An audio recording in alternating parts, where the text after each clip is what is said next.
Hello students, welcome to your classes Akshay classes. आज आपण 11th commerce मधला टॉपिक नंबर 7 डेप्रिसिएशन सॉल्व्ह करणार आहे. डेप्रिसिएशन म्हणजे काय, एक थोडीशी आपण थेअरी पहिल्यांदा बघूया. डेप्रिसिएशन म्हणजे reduction in the value of fix asset due to its wear and tear, technological excellence और एनी अदर रिझन. डेप्रिसिएशन म्हणजे काय, reduction in the value of fix asset. Fix ॲसेटची व्हॅल्यू काय होते, रिड्यूस होत जाते. कशी रिड्यूस होते ते एक्झाम्पल, आपण फर्निचर परचेस केला असेल, मशिनरी परचेस केला असेल, मोटर कार परचेस केला असेल, मोबाईल असेल, लॅपटॉप असेल, कम्प्युटर असेल, या ॲसेटची व्हॅल्यू काय होते, इयर बाय इयर कमी होत जाते. कमी का होत जाते, तर टेक्नॉलॉजी आउटडेट होते, त्यानंतर काय होतं, त्याची व्हॅल्यू कमी का होते, कारण आपण ते यूज करतो. ठीक आहे, मग ही जी व्हॅल्यू कमी होते, तर व्हॅल्यू कमी झाली ॲसेटची, तर आपला काय झाला, लॉस झाला. आणि ह्या लॉसला आपण काहीतरी रेकॉर्ड करण्यासाठी नाव दिलं पाहिजे. मग अकाउंट मध्ये हा लॉस रेकॉर्ड करण्यासाठी त्यांनी नाव दिलंय डेप्रिसिएशन. ठीक आहे, म्हणजेच याच्या पुढे आपण डेप्रिसिएशनचा अर्थ काय घेणार आहे, की मी जे ऍसेट्स यूज करतोय त्या ऍसेटची व्हॅल्यू इयर बाय इयर कमी होत जाते. हा जो माझा लॉस आहे त्याला म्हणणार मी डेप्रिसिएशन. ठीक आहे, म्हणजे माझ्या फिक्स ऍसेटची व्हॅल्यू कमी झाली. आपण क्वेश्चन बघूया, पेज नंबर 244 वरती या. Question number first, on 1st April 2015 Farid of Nashik purchase a motor car. या क्वेश्चन मध्ये काय सांगितलं, मोटर कार परचेस केलंय, म्हणजे मोटर कारची व्हॅल्यू कमी झाली, ती तुम्हाला शो करायची आहे. Motor car for ₹55,000. The scrap value of the motor car was estimated ₹10,000. ठीक आहे, त्याची स्क्रॅप व्हॅल्यू किती आहे, 10,000 आहे. मोटर कार कितीला परचेस केली, 55,000 ला. बरं, नेक्स्ट सांगितलं एस्टिमेटेड लाईफ इज 10 इयर्स. त्या मोटर कारची लाईफ किती आहे, 10 इयर्स आहे. याचा अर्थ तुम्ही जी काही मोटर कार घेतली आहे ती यूज किती वर्षासाठी करणार आहे, अप्रॉक्सिमेटली 10 इयर्स साठी परचेस यूज करणार आहे. The registration charges of motor car was ₹5,000. तुम्ही जे काही ऍसेट परचेस करताना काही इन्सिडेंटल एक्सपेन्स आपण पे करतो. एक्झाम्पल, मी समजा काही फर्निचर परचेस केलं, तर फर्निचर आणण्यासाठी लेबरचे चार्जेस गेले असतील किंवा टेम्पोचे चार्जेस गेले असतील. हे जे मी चार्जेस पेड केले, हे कशासाठी पेड केले, फर्निचरसाठीच. म्हणून मी हे जे चार्जेस काय करणार आहे, फर्निचर मध्ये ऍड करणार, त्याची कॉस्ट फाइंड आउट करण्यासाठी. सेम तसं तुम्ही एखादी मोटर कार परचेस केली, तर मोटर कारसाठी गव्हर्नमेंटला काही चार्जेस पेड करावे लागतात. मग हे चार्जेस तुम्ही कुठे कन्सिडर करणार, त्या मोटर कार मध्ये कन्सिडर करणार आहे. म्हणजेच तुम्ही मोटर कार परचेस कितीला केली, 55,000 ला, प्लस गव्हर्नमेंटला तुम्ही किती चार्जेस केले, 5,000. याचा अर्थ तुमच्यासाठी ती मोटर कार किती व्हॅल्यूची झाली, तर 60,000 ची झाली. बरोबर. नेक्स्ट आहे, show the motor car for the first 4 years assuming the books of account close on the 31st March every year. म्हणजे त्यांनी सांगितलंय मोटर कारची व्हॅल्यू किती कमी झाली, कशी कमी झाली हे शो करा. किती इयरचं शो करा, 4 वर्षाचं शो करायचं. ठीक आहे, आपण क्वेश्चन स्टार्ट करूया. त्या अगोदर आपल्याला जो काही डेटा दिलाय, तो डेटा काय दिलाय बघा बरं, की तुम्ही मोटर कार परचेस केली 55 ला, चार्जेस किती पेड केले, 5,000. स्क्रॅप व्हॅल्यू किती मायनस होणार आहे, 10,000. आता मला डेप्रिसिएशन म्हणजे माझा लॉस किती झाला हे त्यांनी पर्सेंटेज कुठेही दिले नाही. आणि जेव्हा तुम्हाला लॉसचे पर्सेंटेज, डेप्रिसिएशनचे पर्सेंटेज दिले नसतील, मग काय करायचं, मग तुमच्यासाठी एक फॉर्म्युला आहे, तो फॉर्म्युला यूज करायचा आहे आणि मग तुम्हाला शोधता येईल की डेप्रिसिएशन किती झालं. ठीक आहे, मग तो फॉर्म्युला कसा आहे बघा. मग डेप्रिसिएशन इक्वल टू फॉर्म्युला आहे cost of asset. Cost of asset म्हणजेच काय, की ऍसेट साठी तुम्ही जी काय अमाऊंट पेड केली असेल, जी टोटल अमाऊंट पेड केली ती झाली त्याची cost. Cost of asset minus scrap value, cost of asset minus scrap value divided by life of asset. ठीक आहे, आता आपण कॅल्क्युलेशन करूया. कॉस्ट ऑफ ऍसेट, तर ह्या क्वेश्चन मध्ये कॉस्ट ऑफ ऍसेट किती आहे, कॉस्ट ऑफ ऍसेट आहे 55,000 प्लस 5,000 फॉर द चार्जेस. ही झाली माझी कॉस्ट ऑफ ऍसेट, मी एका सेपरेट ब्रॅकेट मध्ये घेतली आहे. नेक्स्ट मायनस स्क्रॅप व्हॅल्यू माझी किती झाली आहे, 10,000 divided by life of asset is 10 years. आता मला कॅल्क्युलेशन करायचं आहे, 55 प्लस 5 हाऊ मच, 60,000 तुमचा आन्सर आलाय. 60 मायनस 10,000 डिवाइड बाय 10 इयर्स. आता नेक्स्ट वाला जे काय आन्सर असेल ते आपण वन टाइम म्हणजे एका स्टेप मध्ये सॉल्व्ह करूया. 60 मायनस 10 किती झाले, 60 मायनस 10 झाले 50,000, 50,000. 50,000 डिवाइड बाय 10 म्हणजे तुमचा आन्सर आला 5,000 फॉर अ इयर. ठीक आहे, म्हणजे याचं मीनिंग असं झालं की तुमच्या मोटर कारची व्हॅल्यू दरवर्षी 5,000 ने रिड्यूस होत जाणार आहे. ठीक आहे.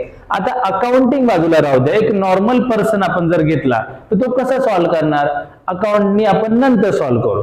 मग माझ्या मोटर कारची व्हॅल्यू किती होते, 5000 दरवर्षी कमी होत जाते. ठीक आहे, मग मी कसं कॅल्क्युलेशन दाखवणार बघा. कधी परचेस केली, 1 एप्रिल 15. ठीक आहे, तर लिहितो मी 1 एप्रिल 2015. मोटर कार मी कितीला परचेस केली, 55 प्लस ते चार्जेस जे असतील ते माझे, एक काम करू ते एकत्रच घेऊ, 60,000. ठीक आहे, मी 60,000 ला परचेस केली.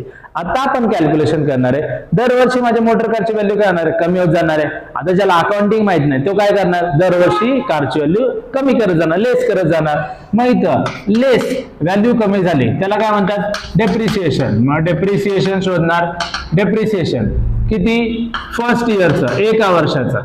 ठीक आहे, कितीनी व्हॅल्यू कमी झाली, 5000. आता कधी शोधणार, तर वर्षाच्या शेवटी शोधणार ना, 1 वर्ष झाल्यानंतर तुम्हाला कळणार. मग ह्याची जी डेट असेल ती डेट आहे 31 मार्च 16 का, तुम्ही 2015 ला परचेस केली, मग 1 वर्ष कंप्लीट कधी होणार, 2016 ला. मग 2016 ला तुम्ही काय केलं, डेप्रिसिएशन काउंट केलं. डेप्रिसिएशन काउंट केलं. मग आता बॅलन्स व्हॅल्यू बघायची. बॅलन्स व्हॅल्यू किती राहिली, 55. बरोबर. म्हणजे मी 60,000 ची मोटर कार परचेस केली, 5,000 ची माझी मोटर कारची व्हॅल्यू कमी झाली. 1 वर्षानंतर त्याची व्हॅल्यू किती राहिली, 55. आता दुसऱ्या वर्षी पण तुम्ही मोटर कार यूज करणार. 2 वर्ष पूर्ण झाले. कधी पूर्ण झाले बघा बरं, 31 मार्च 17 ला. इथं प्रॉब्लेम असा आहे की तुम्ही 1 एप्रिलला घेतले ना की चार्ज कधी करता, 31 मार्च 16, म्हणजे 1 दिवस अगोदर करतो आपण. आपल्या बर्थडे सारखं नाही, सेम डे ला आपण काय करतो, बर्थडे सेलिब्रेट करतो. इथं असं नाही, इथं काय करतात, 1 डे बिफोर, तुम्ही जेव्हा परचेस केलं त्याच्या अगोदर येतात. किंवा 31 मार्च ही डेट कन्फर्म असते. म्हणजे काही वेळेस फुल इयर जरी नसेल तरी 31 मार्चला तुम्हाला काय करावं लागेल, कॅल्क्युलेशन करावं लागेल. आता 31 मार्च 17 ला अजून 1 वर्ष तुम्ही काय केलं, यूज केलं डेप्रिसिएशन. कोणत्या इयर साठी, सेकंड इयर साठी. परत त्या मोटर कारची व्हॅल्यू काय होणार, कमी होणार. कितीने कमी झाली, 5000. ही फिक्स अमाऊंट आहे 5000. याचा अर्थ आता तुमच्या कारची व्हॅल्यू किती आहे, 50,000 आहे बाबा. ठीक आहे, किती वर्ष झाले, 2 वर्ष झाले, 3रं वर्ष परत. कारण आपल्याला हे किती सॉल्व्ह करायचंय, 4 वर्ष सॉल्व्ह करायचंय. 4 वर्षानंतर किती व्हॅल्यू राहिले. आता 3रं इयर कधी संपणार, 31 मार्च 18. परत लेस डेप्रिसिएशन कोणत्या इयर साठी, 3rd इयर साठी. किती, 5000 परत काय करणार, मी लेस करणार. बॅलन्स शोधायचे. बॅलन्स किती राहिला, आता बॅलन्स व्हॅल्यू राहिली 45,000. म्हणजे मी 3 वर्ष वापरलं तर माझी व्हॅल्यू आता किती राहिली, 45,000. लास्ट इयर 4थं वर्ष, 31 March 19. Less depreciation for 4th year, 4थ्या वर्षासाठी. परत डेप्रिसिएशन तर सेमच आहे, किती आहे, 5,000 रुपये. आता बॅलन्स व्हॅल्यू किती राहिली, 40,000. बरोबर. आता या चार्ट वरून जे नॉर्मल पर्सन आपण कोणीही सॉल्व्ह करू शकतो. याच्यावर मला काय दिसतंय की मोटर कारची व्हॅल्यू पहिले 60,000 होती, नंतर 5,000 रुपये लॉस झाला, बॅलन्स राहिले 55. परत 5,000 रुपये लॉस झाला, बॅलन्स राहिला 50,000. बरोबर. आता ही नॉर्मल पर्सनची मेथड आहे. आपण अकाउंटिंग मध्ये सॉल्व्ह करतोय. आणि अकाउंटिंग काय, अकाउंटिंग म्हणल्यानंतर अकाउंटिंगची सेपरेट मेथड आहे. तर कोणती सेपरेट मेथड आहे, तर आपण काय फॉलो करतो आठवा बरं. तर आपण 11th मध्ये एक double entry book keeping system असं काहीतरी ऐकलं होतं. बरोबर. म्हणजे आपण रेकॉर्ड करताना एकदाच ट्रान्झॅक्शन रेकॉर्ड करत नाही, आपण किती वेळा ट्रान्झॅक्शन रेकॉर्ड करतो, डबल एंट्री. म्हणजे एक ट्रान्झॅक्शन आपण 2 इफेक्ट मध्ये रेकॉर्ड करतो. तर आपण हे असं लेस नाही करत जाणार ना, मग आपण आपल्या मेथड मध्ये रेकॉर्ड करावं लागेल. कुठल्या, डेबिट आणि क्रेडिट. म्हणजे मी असं मायनस करून नाही दाखवू शकत ना एका त्याच्यामध्ये. म्हणजे मला काय करावं लागेल, काही व्हॅल्यू डेबिटला रेकॉर्ड करावं लागेल, काही व्हॅल्यू क्रेडिटला रेकॉर्ड करावं लागेल. आणि मग नंतर त्याची काय करावं लागेल, डिफरन्स काढून तुम्हाला बॅलन्स व्हॅल्यू शो करावं लागेल. ठीक आहे. आता हाच क्वेश्चन आपण अकाउंटिंग मध्ये सॉल्व्ह करूया. चला काय करायचं आहे. फर्स्ट, आता कधी परचेस केली बघा बरं, 1 एप्रिल 2015 मोटर कार काय केली, परचेस केली. आता मोटर कारचा रूल बघा. तर मोटर कारचा रूल काय आहे, मोटर कार कोणता अकाउंट आहे, पर्सनल, रिअल, नॉमिनल. कोणता आहे, रिअल अकाउंट. मग रिअल अकाउंटचा रूल आठवा. काय रिअल अकाउंटचा rule, debit what comes in, credit what goes out. आता मोटर कार परचेस केली तर मोटर कार कम्स इन और गोज आउट. काय झालं, कम्स इन ना.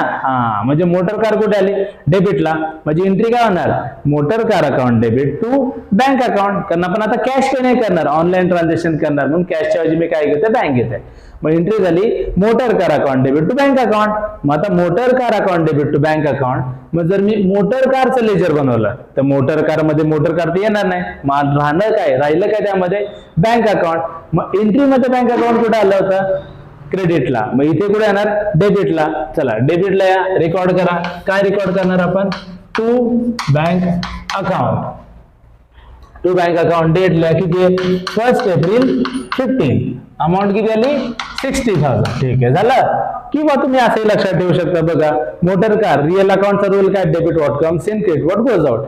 जर मोटर कार आली असेल, परचेस केली असेल, कुठे येणार डेबिटला, आणि मोटर कारची व्हॅल्यू कमी कमी होणार म्हणजे काय होणार क्रेडिट व्हॉट गोज आउट. ते सगळं इथे रेकॉर्ड करत जाणार. ठीक आहे. चला आता मी पहिले परचेस केलं. नेक्स्ट आता मी काय केलं, ही जी मोटर कार परचेस केली ही यूज केली. आता यूज केली की त्याची व्हॅल्यू काय होणार, कमी होणार. मग कमी झाल्यावर काय कम्स इन का गोज आउट, गोज आउट ना. मग आता गोज आउट म्हणजे कुठे मी आलो क्रेडिटला. आता क्रेडिटला आलो, मग कोणतं नाव रेकॉर्ड करणार, तर मोटर कार तर लिहू शकत नाही. मग व्हॅल्यू कमी झाली हे रेकॉर्ड करण्यासाठी कोणतं नाव आहे, डेप्रिसिएशन. म्हणजे मी एंट्री काय करणार, depreciation account debit to motor car.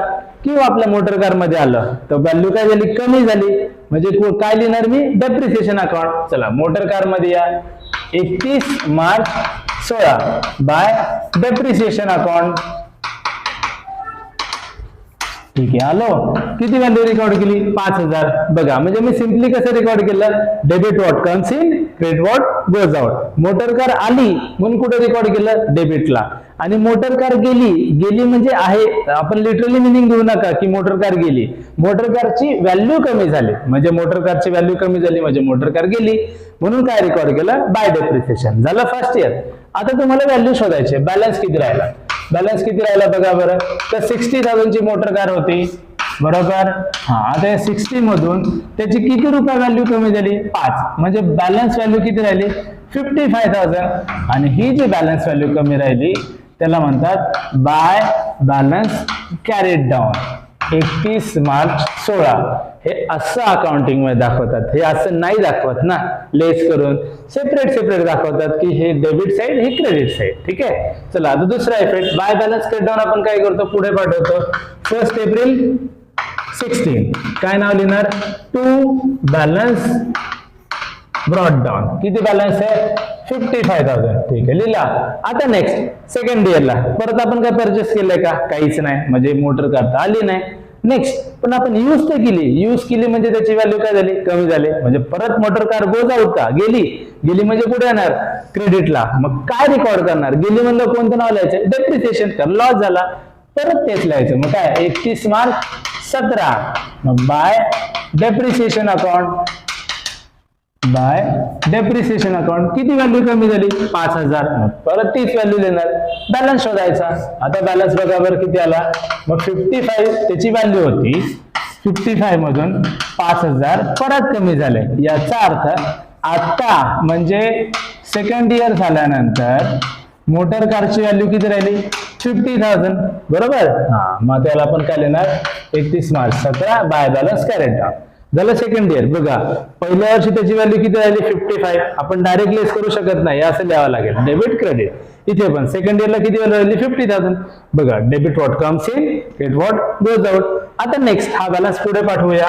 मग टू बॅलन्स ब्रॉड डाऊन किती बॅलन्स राहिला, आता 50,000 बॅलन्स राहिलाय. 1 एप्रिल 17 तिसऱ्या वर्षी आलं. परत तिसऱ्या वर्षी काय झालं, तुम्ही यूज केली म्हणजे तुमच्या मोटर कारचा व्हॅल्यू, तुमच्या मोटर कारची व्हॅल्यू काय झाली, कमी झाली, लॉस झाला. परत मोटर कार कम्स इन का, नाही, मग motor car goes out. Debit credit what goes out, परत क्रेडिटला लिहा.